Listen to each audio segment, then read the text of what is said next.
Welcome, ladies. We are here today to talk about the Fertility Awareness Method, and I have Ashley Annis with me. I'm going to just do a little spiel on what we're going to talk about today, and then I'm going to introduce Ashley to all of you, and then we're going to go from there. She's going to enlighten us on this amazing method of birth control and fertility achievement. So I know that a lot of you probably have a lot of questions.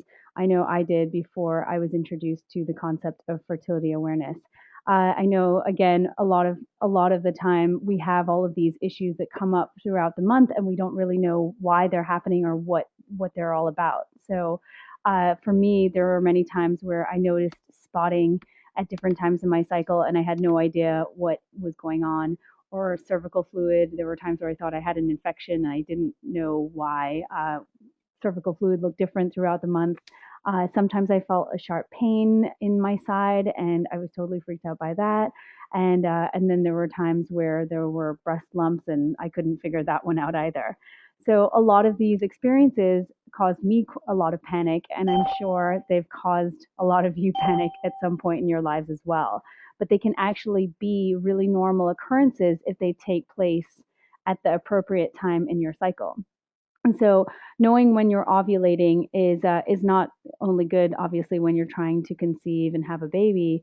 That it's actually very important for when you're trying to not do that. Sperm can actually live in your body for up to 5 days, and an unfertilized egg can only live for up to 48 hours. So after that, the perfect conditions have passed, and then your body prepares to release the egg. As you can see, this is not a very big window of opportunity for those who are trying to conceive. But on the flip side, for those who are not, it's a gigantic window of opportunity. So again, it's different for all of us, but Ashley's going to explain a lot of all of this today. So today we're going to talk a lot about these issues. We're going to address them. And I just want to give a quick disclaimer that this is, just a 60-minute introduction to the fertility awareness method, and you should not attempt to use it as birth control after this call. It takes a lot longer to understand all the nuances of it. So what I would suggest is contacting Ashley directly after our call, and she's going to be happy to assist you with learning how to use the method properly. We'll have all of her contact information at the end of the presentation. So now I want to introduce Ashley Annis. She is a fertility awareness educator, and she's going to teach you today the basics on what the fertility awareness method is, and how to start using it or implementing it in your life. So Ashley, Hi. hi. As Nicole said, my name's Ashley. I've been studying fertility awareness for about a year now and charting my own cycles for about 2 years. I self-taught with Toni Weschler using her book, Taking Charge of Your Fertility. And when I found out about it, I was just blown away that nobody had ever told me about fertility awareness before, that I had never heard that it was an option. I always thought I would have to go on the pill at some point, and that just didn't feel right. So I did some searching online, found a few books, and then when I heard about the teacher training program that I'm involved in now, I just jumped at the chance.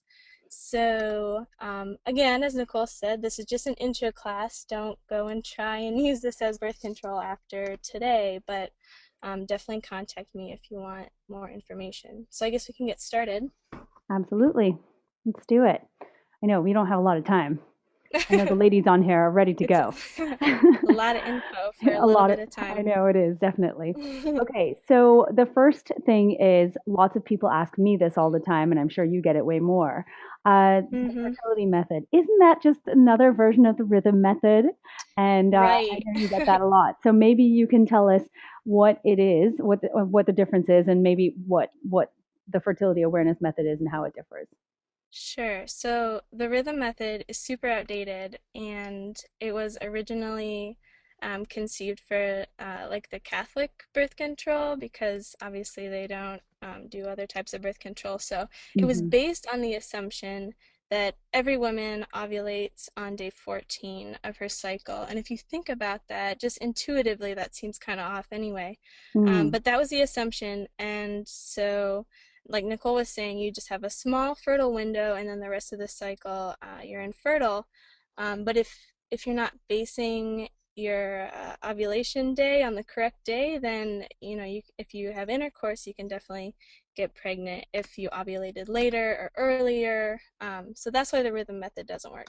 Fertility Right. awareness, on the other hand, uses like real time fertility signal charting. So you're charting what's actually going on in your body and not just assuming that you're going to ovulate on day 14. Right. That makes sense.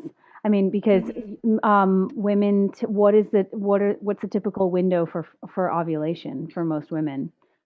I mean, like days So from day to day.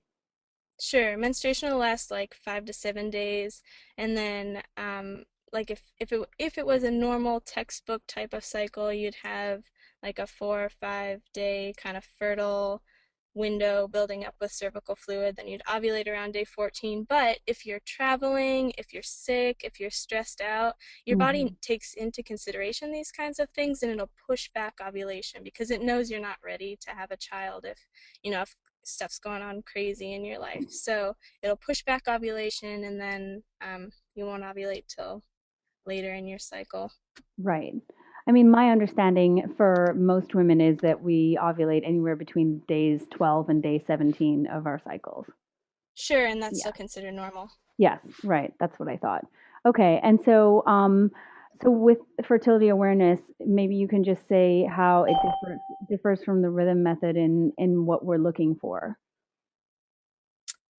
As far as the In fertility terms of, charting, yeah, in terms of what's in terms of ovulation day and cervical fluid and all that kind of stuff. Because the rhythm method, sure. we don't really look for cervical fluid, do we?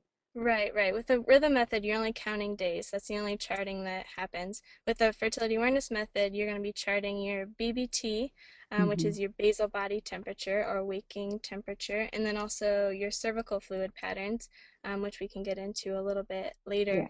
definitely. And then there's also a ton of secondary fertility signs that a lot of women will chart as well. Okay. Yeah, I know. I mean, there's quite a few signs. It's so funny. Nobody really knows about them. So we're going to get into all of that in just a little bit. Okay, so now I want to talk a little bit about why we love the fertility awareness method. I'll say that I've been doing this now for 2.5 years, and it's been quite life changing for me. And I know for you, Ashley, it was as well when you first Yep. discovered it. So maybe tell us a little bit about what it is and what's so great about it. Sure. So, one of the biggest things is it's eco-friendly. You're not putting any hormones into your body. There's no risk of putting any of those hormones into our waterways or anything like that. You're not using any packaging like the birth control pills come in. There's no latex waste for condoms, anything like that. It's completely 100% natural, hormone free. It costs only as much as your thermometer, and then, of course, if you're going to take a class, that's just a one time cost as well, but you're not paying for birth control every time you want to use it. Yep, It's that's a great also thing. hugely important for monitoring your gynecological health. So not only can you prevent or achieve pregnancy with it, but if something kind of wonky is going on with your cycle, you're going to know it before it becomes a bigger problem. Yeah. And it's also just totally empowering knowing exactly where you are in your cycle, whether or not you're fertile, and then taking the steps um, that you need to take to either make yourself healthier or prevent pregnancy. The control is all in your hands, and that's what I love so much about fertility awareness. Yeah, I could not agree with you more. Like what I was saying initially about understanding and monitoring your health. I've been had so many conversations with my doctor about my own health individually, and it's amazing when you can have that educated, empowered, like you said, discussion with your doctor rather than looking to your doctor to fix you when something is wrong. I find that I've been able to sort of self-diagnose Exactly. and understand what's happening long before there ever is an issue. So I Mm-hmm. love that part. I just love that aspect of it. Well, and if it gets to the point where you do need to go see a doctor, you have months worth of charts that you can take in, and that's an incredible tool for the doctors to use as well. Yeah, So, absolutely. That's the other thing as for well. all I the mean, I think that reasons. the doctor would really appreciate it. Absolutely. Yes. Okay. So that explains that. And now I want to talk a little bit with you about the four phases of the menstrual cycle and how we're affected on a physical level during each of these phases. So maybe you can start to tell us a little bit about that. Sure. So if you have the GoToMeeting screen share up right now, you can see there's a little chart. It's got estrogen, progesterone, and then the bottom half is the egg follicle, and you can see there's a bunch of tiny little ones. Then it grows. The black line in the middle is ovulation, so that's the little egg breaking out of the follicle. And then you see the green splotches, and we'll get to that in just a minute. So the first half of the cycle on the left-hand side is the follicular phase. So that includes menstruation during your bleeding time, and then the half of the cycle that's after menstruation and before ovulation. And you can see estrogen kind of dominates that half of the cycle. You can see it rising up till ovulation, and in conjunction with a few other hormones, that's what kind of pushes the egg out at ovulation, so it can be ready to be fertilized. Mm. So estrogen does a couple really awesome things. It grows the follicles. So as you can see, there's a bunch of little ones. Then one egg will eventually emerge as dominant, and then that egg will continue to grow and get ready for ovulation. And it also does something really awesome in our bodies. In our cervix, we have these tiny little things called cervical crypts, and estrogen kind of stimulates those to start producing cervical fluid, which is the main charting piece of fertility awareness. That's going to give you the most information about where you are in your cycle. Um, I have a and then question you for can you see, really sure, quickly. go ahead. Yeah, the cervical crypt, that's really cool. Well, maybe I'm getting ahead of myself, but with the cervical fluid, I had always thought it was your temperature that was the main charting tool. So how come you're saying that it's the cervical fluid? Like, why is that Sure. more So reliable? temperature is really important for the second half, and then for the cross check, we'll get Okay. into that in a little bit. During the luteal phase, you'll see that your temperature rises, and that's a really good indication that you've ovulated.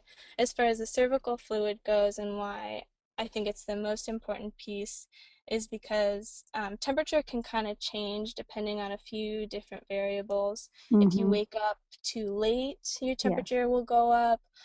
If you drank a lot the night before, say, for instance, if you're sick, um, also batteries, if you have a digital thermometer, if your batteries are going dead, that can, screw up your temperature. Mm. If you're camping, your thermometer is really cold, your temperature will be lower.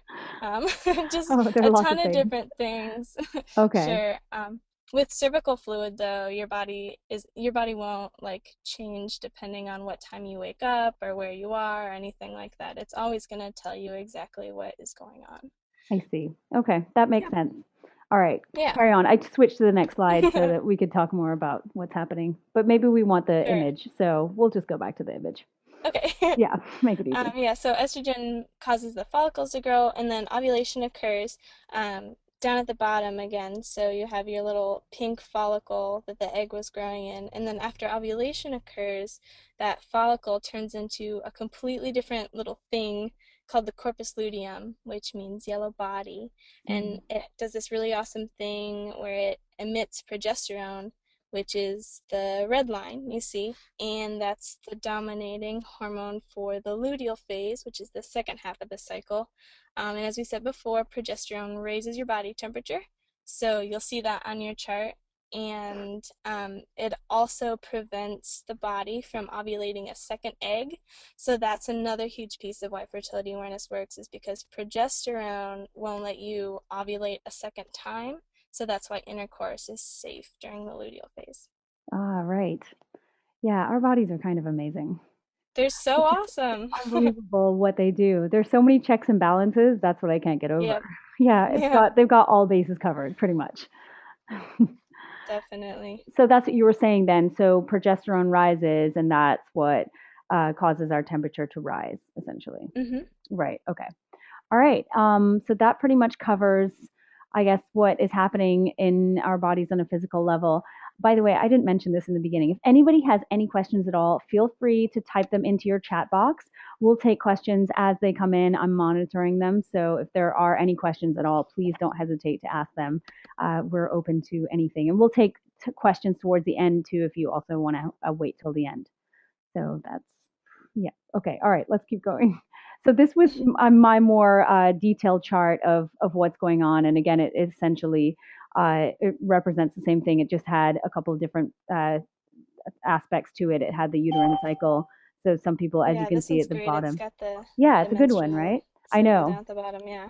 Yeah, it's more. I feel like it was helpful for people to see more Oh, and it's of got the what's body happening. temperature. So the second from the top is your Yes. body temperature too. Yeah, exactly. Very cool. Yeah, so and of course all of it corresponds with each other, so it made sense to use that as well if anybody didn't understand what was happening. But I feel like we pretty much covered all of that. Like what people didn't see in the other one was the pituitary hormones, the luteinizing and the follicle stimulating hormone. Those also work in conjunction with estrogen and progesterone to get that egg out. So Yep. those one, yeah, of course. So those ones are there as well, and then everything else is pretty straightforward. So we'll move on and just continue to discuss. So tracking your cycle using fertility awareness. I love this chart, like, and it's something we just addressed, and it's what Tony says in the book Taking Charge of Your Fertility, which is all about the fertility awareness method. And she says women who chart are so aware of what is normal for themselves that they can help their doctor literally determine irregularities based on their own cycles rather than an average woman's symptoms. And that's like what I talk a lot about with my clients is that, you know, we're in this age now of moving away from this sort of industrialized medicine and doing more of the individualistic medicine because the one size fits all clearly does not work, especially for women's Right. bodies. And so this is such an amazing tool for you to use for that specific purpose, I think. Definitely. Body literacy is a term that we use a lot in our class, and I I love love that. that image. Yeah, being Yes, literate of what your body's doing. So absolutely. That is so cool. Yeah, I could not agree with you more. I love that term. I'm totally going to steal it from you. do it. Okay, awesome. All right, so here we go. What exactly does tracking your cycle involve?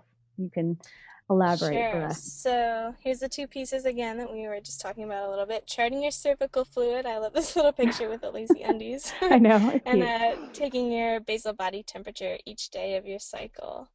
Those are the Mm. biggies. That's what And will be on your charts. yes, what, and so tell, maybe you can tell everyone what a basal body temperature is. Maybe some people are on who don't know.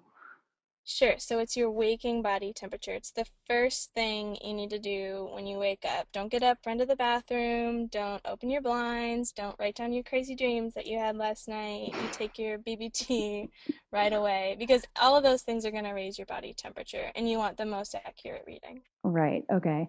And so, right. So it's literally the thing that, because it'll literally change within half an hour to an hour, right? Of not taking, Yep. of waking For up and some not women, taking and it. actually, for me at least, I can sit up and move around a little bit, and my temperature is usually okay if I take it. And some Hmm. women that works. You might have to experiment a little bit, but in general, I tell women to just take it right away first thing. Yeah. No, that makes complete sense. Okay. I just realized that this one, the temperature is in Celsius on that image there. I know. It's all good. Okay. So charting your cervical fluid. Now I guess you can go into all of that because I think that this is the most mysterious part for a lot of women. Yeah, Hmm. absolutely. And it takes the most practice and it takes the most time. Yes. And it also takes maybe like the highest comfort level too. A lot of women are kind of squeamish and, maybe a little bit uncomfortable with the idea of charting their cervical fluid. And it makes sense in the culture that we're in. We don't really like to see or touch or deal with that kind of stuff. So, Hmm. we have here on the viewing screen, cervical fluid changes throughout your cycle.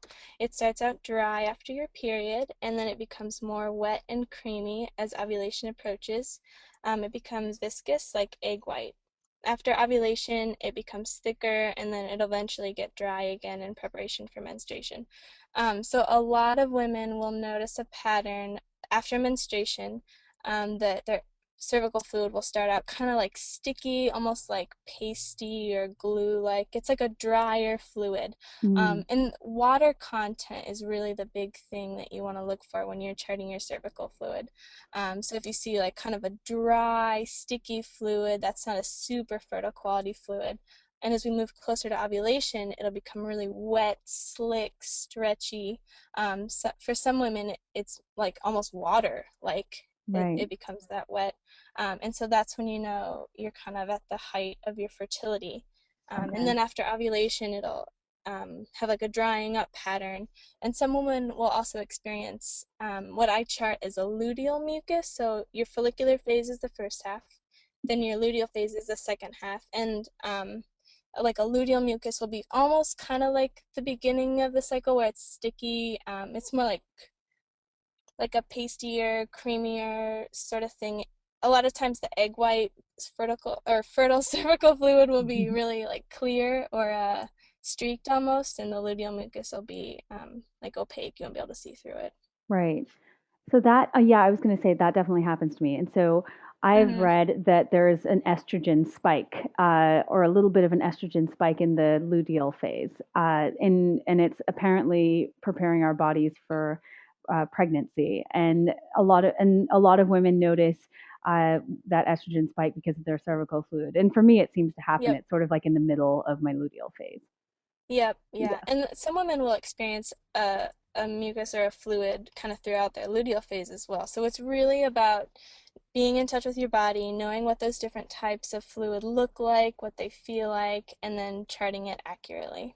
Okay, right. And so I have another question for you, and I'm sure a lot of Sure. people have questions about this, but what do you consider so is it that once you've ovulated, your cervical fluid starts to dry up, or does it stay uh, like the fertile cervical fluid, like the viscous egg white that you talked about for the day of ovulation and the day after, or does it start to Sure. taper off It once you've ovulated?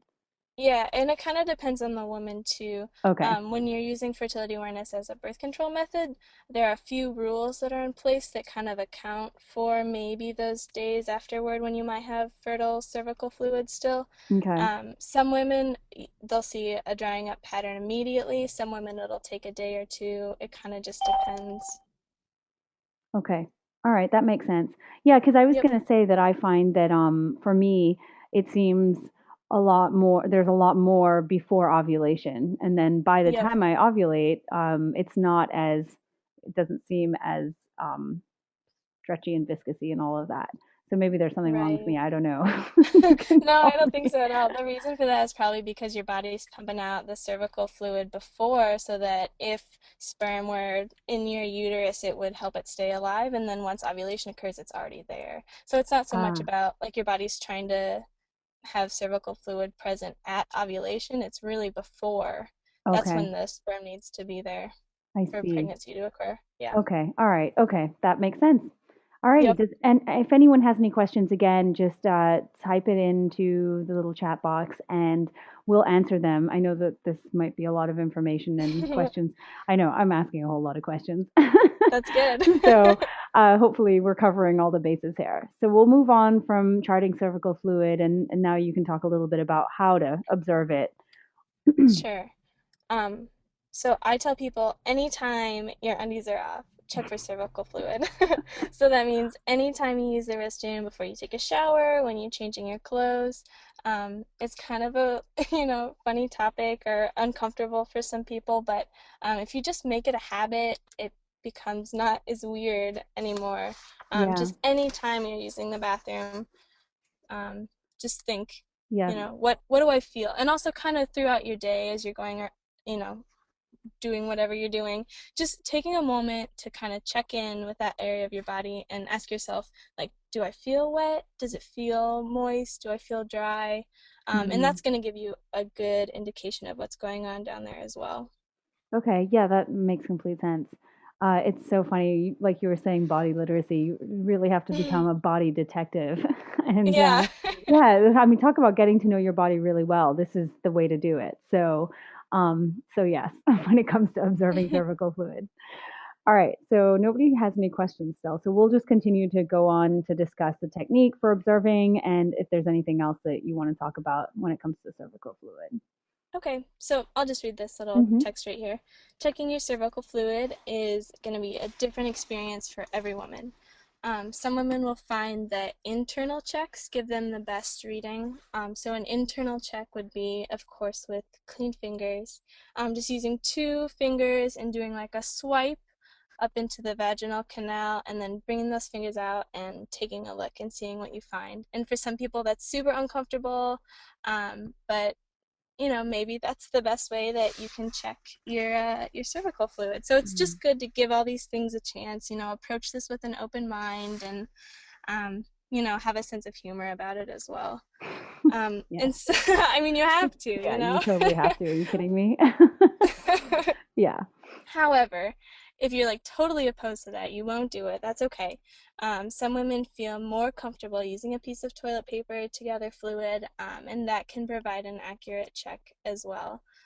So obviously, a clean piece of toilet paper, clean hands, make sure that everything is, sanitary. It's a really sensitive region, and then to just take a swipe, and then before you toss it in the toilet, just take a look, see what's on the toilet paper. If it's a less fertile quality fluid, it will maybe kind of soak into the toilet paper. It won't really look like anything's there. But a really fertile quality egg white fluid is going to just sit right on top. And you'll be able to take a look, even touch it if you're feeling really adventurous. That's the best way to do it. See if it stretches, see if it's streaked, see if it's wet. All these questions are really going to be beneficial for your charting practice. Mm. So then, however you check your cervical fluid, make sure that you're mentally noting how it looks. Is it clear? Is it streaked? Can you see through it? Does it stretch? That's a big one for marking fertility. Does it feel bouncy, gummy, wet, slippery? Come up with your own vocabulary is what I'll tell people sometimes for describing your cervical fluid. If you have the words, then you'll be able to really chart it accurately. That's so funny. I mean, I was going to say you've come up with a lot of words to Definitely. describe it. I know. Well, and it's It's a amazing broad once you start vocabulary. charting it, really, once you start really looking at it, you'll see that there's a huge variety in what's, coming out down there. It's Exactly. amazing. It's really cool. Yeah, I know. It is unbelievable. I mean, for me, in just noting, I mean, I went from being the girl who used to think I had a yeast infection once a month because I had no idea Sure. what was going on down there, and to like knowing exactly what's going to happen pretty much every single day of my cycle. So I know I'm a It's complete kind of dork. fun. Yeah, I know. It is. It's really crazy because I mean, guys just wake up every single morning with a bit of a testosterone surge, and that's literally it. Whereas we have this entirely different, amazing cyclical Sure. nature, and I just think that that's really cool. And what a cool connecting point, too. I mean, I just think, like, if the majority of women were charting, how cool would it be for us to, like, have little conversations about, like, oh, where are you in your cycle? Oh, and just, to have You that feel point, like, where granola. we connect. I know, I just think it's seriously. so cool. There's so much, like, women hating kind of women sort of stuff, and I just think that would Yes. eliminate some of that. But I that's neither here know nor it there. would. I totally agree with that. I know. I'm the same way. I talk about this to everybody. I've gotten so many friends and so many clients to do this, and they're all just fascinated by it. So many women who were on the birth control pill or on the Nuva ring or something and so opposed to this. And they've come back to me and they're just like, I cannot believe what my body does. Yeah, I know. Isn't this the greatest thing ever? So if It's you just cool give stuff. it, yeah, if you just give it a chance to do it, it will really impress you. So, okay, well, there's still no questions. Everybody seems to be following along, I guess, very well. So, Wonderful. I guess we can go on to a couple other things that will help you with cervical fluid or checking out cervical fluid. Sure, and I think we might have touched on these, but it doesn't Yeah. hurt to repeat them again. So Hmm. when you wipe your labia after using the restroom, you can ask yourself, does the toilet paper glide really easily? If it does, you probably have some good fertile quality fluid going on there. If it doesn't, then, maybe you don't. Yeah. Again, do you feel a wet sensation during the day? Just kind of being aware. Can you see cervical fluid dried on your underwear? That's another good indication. A lot of times, a really fertile cervical fluid will have like a really circular kind of stain. I wear black Mm. underwear all the time, so I Yeah. can check this out. Um, So do I. That's pretty and funny. yeah, if you Mm. wear if you wear dark underwear, you can see this. And then a a non-fertile quality fluid will leave more of like a streaked stain. It won't be as circular. Okay. Yeah, that makes It's sense. the water content. Right, of course, the water content. Okay. Yeah, that makes sense. And then, of course, if you're charting this and tracking, you want to make note of all of these things. Yep. Okay. All right. So now we're going into charting your basal body temperature and what that is and how one goes about doing that now that we've covered all the cervical fluid, every detail Right. possible. All the Oh, wait, juicy I see stuff. it. I see a question here really quickly, so I'll answer that, or I'll have Ashley answer that. So Claire says, "Is the scent of cervical fluid ever an indicator of the cycle?" I would probably say, I mean, yes, I wouldn't chart that as your main indication of whether or Hmm. not you're fertile or not, but it could definitely be used as a secondary fertility sign, and we'll kind of talk about those in a minute as well. Okay. But even scent and even taste, if you're feeling really adventurous, um, Awesome. really, Okay. really fertile cervical fluid will be, it's less acidic. Okay. So just so you know. So it's okay, right? Okay, so you would so it would literally be more neutral tasting or something like Yep. that. Okay, Yep, I like see. baking soda and water, Okay. It's pretty funny, something like actually. I'll tell all of you that Ashley and I had pictures of cervical fluid, and we thought, that. well, it'd be really good for us to use these photos to give all these girls an idea of what it all looks like. And then we thought, well, I don't know, we might have been pretty traumatized a couple of years ago if that had been shown to us. So we decided against it.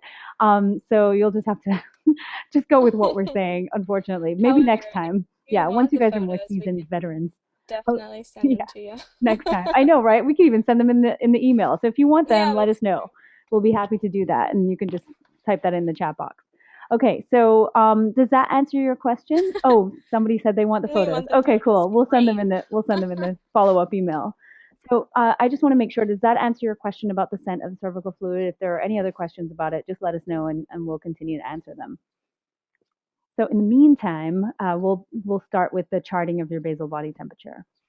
Great.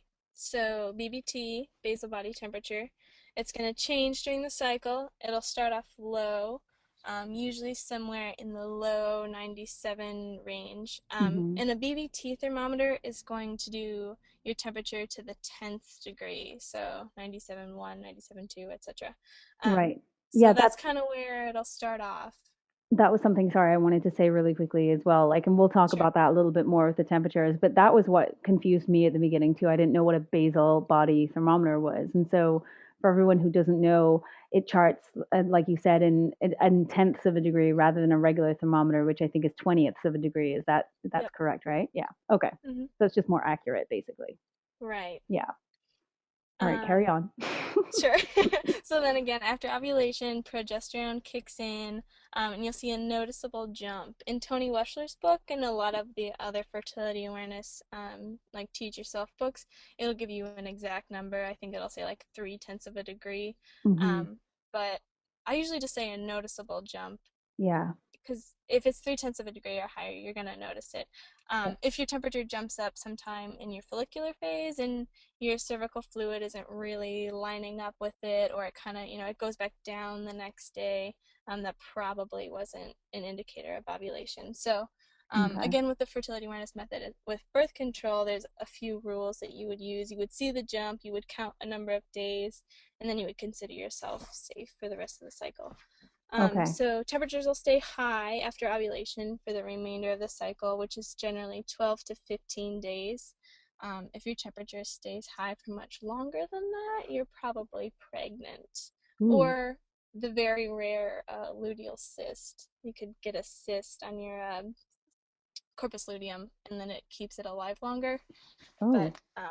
that's kind of rare. Oh, yeah, I've never heard of that. That's interesting. Yeah, Okay. super interesting. Whoa. All right. Well, we don't want that. So if you know you're absolutely not pregnant and your luteal phase is longer than 16 days, you might want to go have that checked out. So see another Okay. indication of, you know, how you can monitor your health without a doctor. Yeah, no, I think that that is really amazing. So, for everyone who doesn't know this, your luteal phase should be anywhere from 10 to 14 days. I mean, it's almost guaranteed to be that if you're like a Yep. normally cycling woman and you don't have any irregular periods or anything like that. luteal phase should always be 10 to 14 days after ovulation. That's how you can determine. So when you're tracking the day you ovulate, you just count 10 to 14 days from that day, and that will be when you get your period. So ovulation actually determines when you're getting your period, pretty much, or the date of Right. ovulation determines it. So, And the mhm. follicular phase, that first part of your cycle, is going to determine like how long your cycle is. That's the part that can kind of change with, depending on what's going on, but your luteal phase will always, always, always be the same amount of time.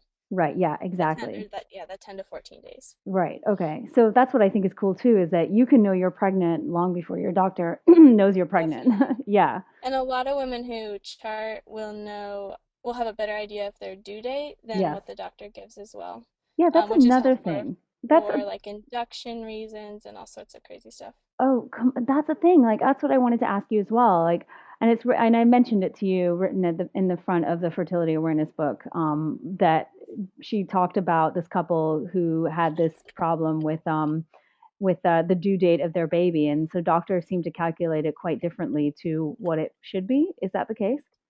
Yeah, if you Yeah. know when you've ovulated, you can, calculate your due date incredibly accurately. Right. The doctor does it from your last missed period, which is, 10 to 14 days after ovulation. So, Right. That's yeah. That's why I'm always confused by that. I figured that it didn't add up. yeah. I mean, Oh I'm sure there are some doctors who know better, but yeah. for the most part, Yeah, it's off. it's calculated wrong. Yeah. So, okay, so that's pretty much what the intro to the basal body temperature. I think we covered everything on this page, right? Yeah. Okay. Yeah. All right.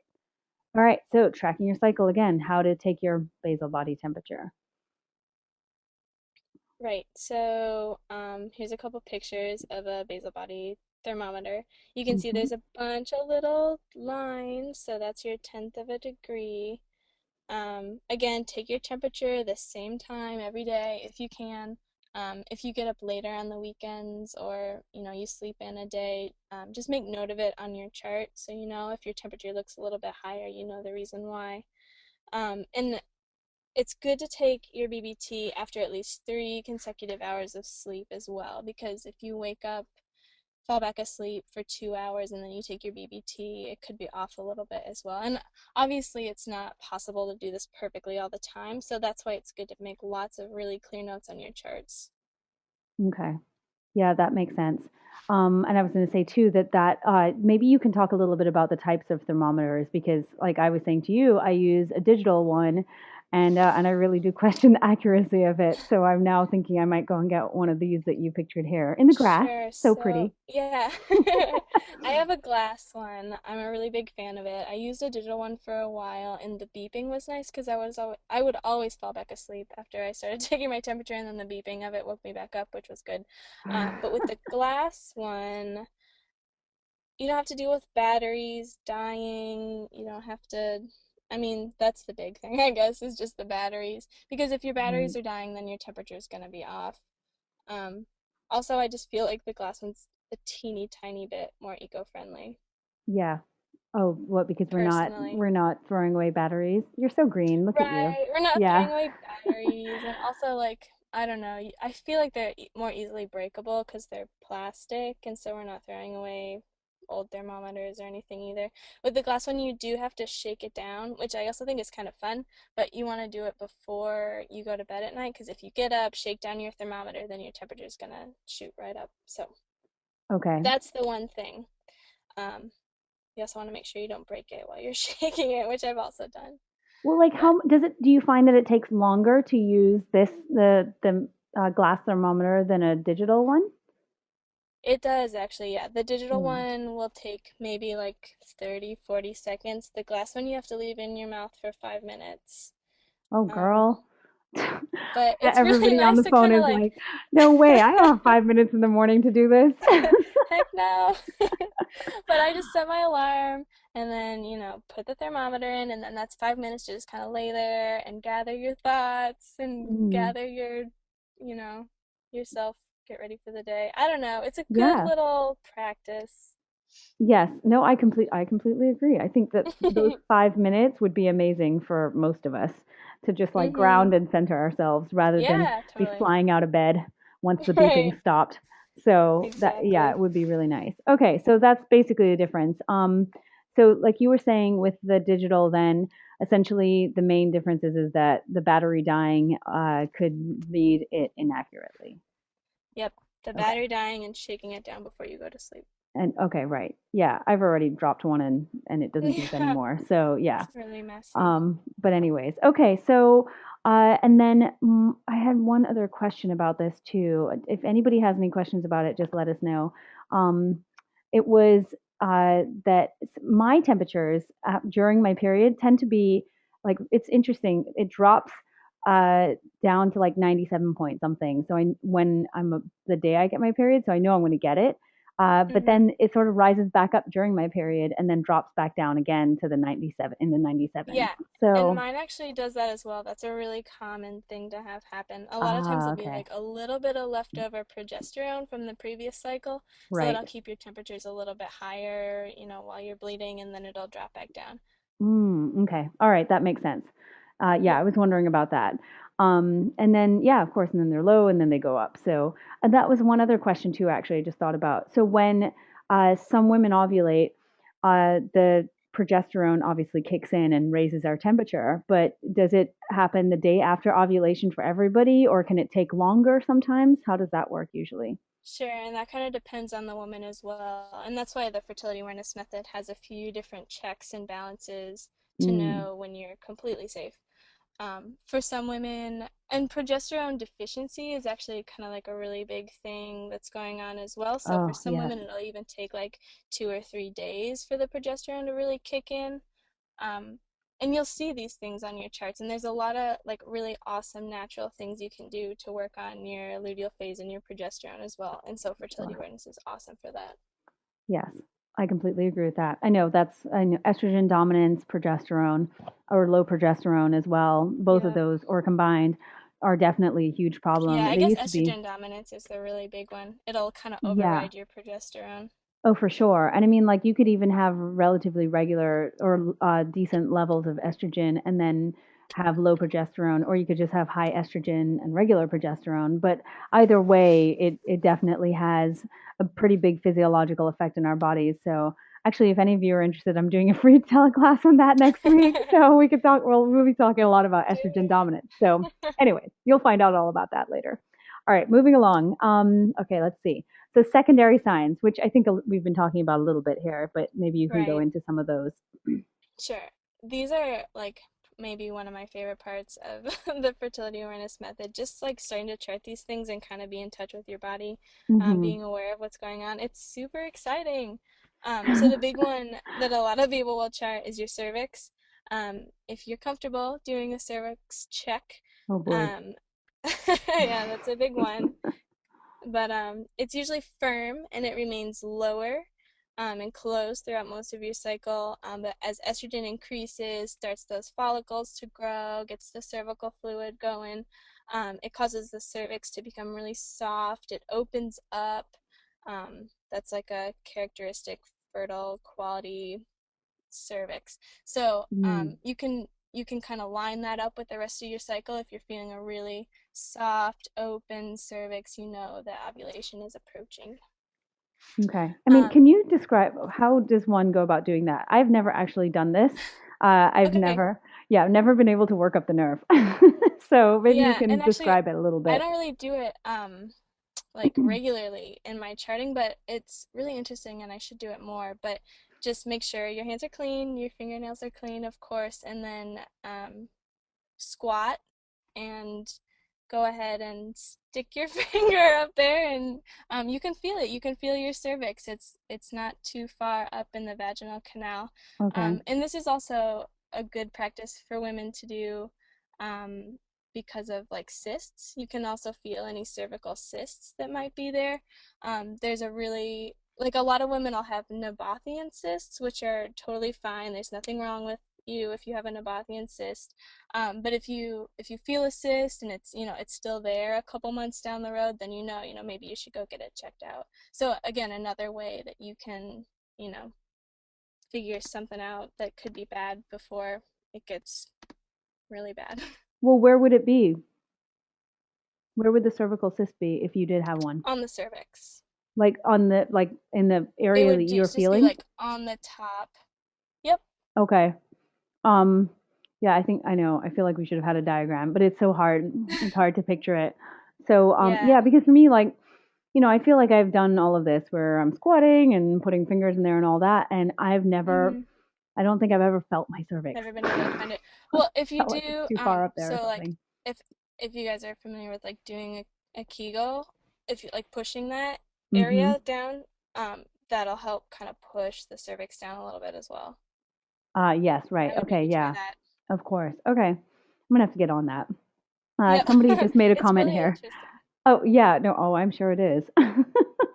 So that's the one thing that I haven't, I know that that's part of a big part of the fertility awareness method, and it's the one thing that I haven't really done.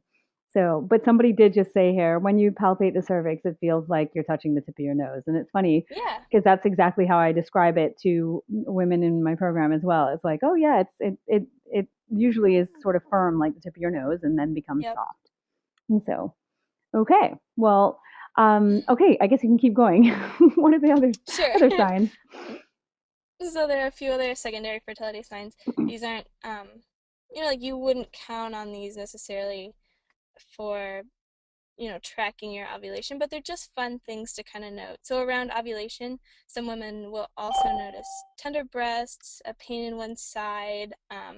That's usually called Mittelschmerz, which literally means middle pain in German, Mm, and it's the pain of the egg actually coming through the ovarian wall. Some women will experience clear skin. Some women will experience more vivid dreams, higher sex drive, increased creativity, all yeah. sorts of fun women, feminine things. I love that. I talk a lot about this when I talk about the four phases of the cycle because the time around, right before ovulation, and then right after it, it's really an amazing time. We have better sort of verbal skills, all of these different things. It's incredible. And it has to do with Mm-hmm. our high levels of estrogen and testosterone during that time, as you know. But a lot of people don't realize this that we have like a higher tolerance for lots of exercise around this time, and we're really Right. good in doing meetings and speaking up, and we're a little bit bolder. And then of course we have a higher sex drive, which is great too. So Right. yeah, there's like a And then lot of on the really flip cool things. side, during Mm, your period, when your hormones are so low, that makes sense. If during your period you're feeling a little bit sluggish, or, like you're not getting the words out right, or you're having trouble speaking, or whatever. A lot of it has to do with hormonal kind of stuff. So of that's course. just a good thing to be aware of too, instead of being like, oh man, I really, messed up this fertility awareness meeting that I gave today. Instead of saying that, it's like, oh, well, my hormones are a little bit low, so it's That's so okay. true. It's still a Yeah, valid reason. it is. I know. It's funny that this is something that's talked about by women health leaders and things like that. They talk a lot about using your cycle to sort of maximize your life, and I talk about this as well. And I really try to do that.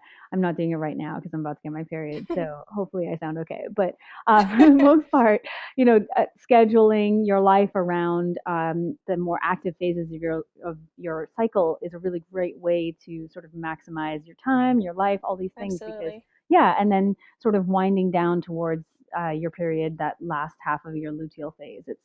It makes so much sense. And once you start to pay attention, especially to charting in your cycle, that's totally the way to live your life.